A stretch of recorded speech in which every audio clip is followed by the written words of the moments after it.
Quick comparison to last year's model, which I have right here and I personally own, and this one. Specs are pretty much the same. The screens both look really great. They're sharp, they're bright, you can see them outside.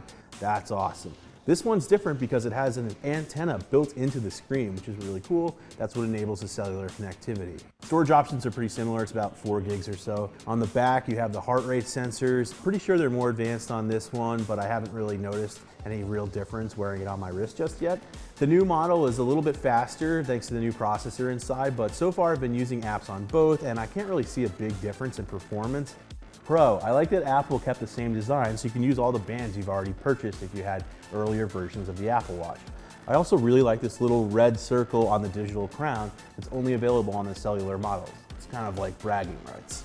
One of the really cool things about having an Apple Watch with a cellular connection is that I can get up and leave my phone behind at my desk, in my home, in my car, and go to somewhere like a cafe and know that I'm not going to spend the time looking through Twitter or Instagram and things like that. Sometimes it's nice to get away and, uh-oh. Hello? Hey Todd, how are you? Good, how's that article coming along? I also like that I can be disconnected when I go to the gym. Whew, lap 40. Finally, the battery life was pretty good, but yes, it definitely drains pretty quickly. Apple promises only about 3 hours of battery life if you're using all the sensors on board. Okay, now for the cons, and I really don't have a lot of them, even though I think early reviewers were pretty upset with the Apple Watch. I actually found myself really enjoying it, but here's a con. Last year I bought one of the nicer steel-colored models, and this year I don't really want to go out and buy a new Apple Watch just because they added cellular connectivity. Second con, you actually have to pay for that cellular connectivity. It's not free.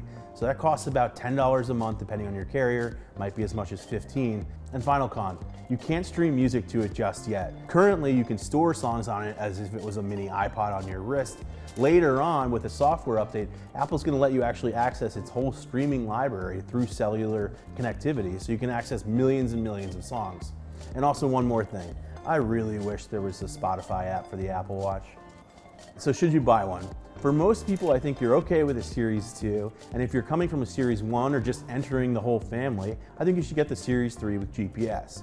Now, if you're like me and you need the best and you really want the cellular connectivity, which I think is so fun, then you should probably buy the option with cellular connectivity. Just know that it's going to cost you.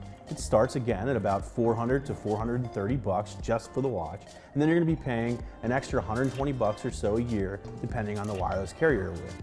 For me, it's worth it. It's so nice to be able to just leave my phone at home. For all of you, it's your decision.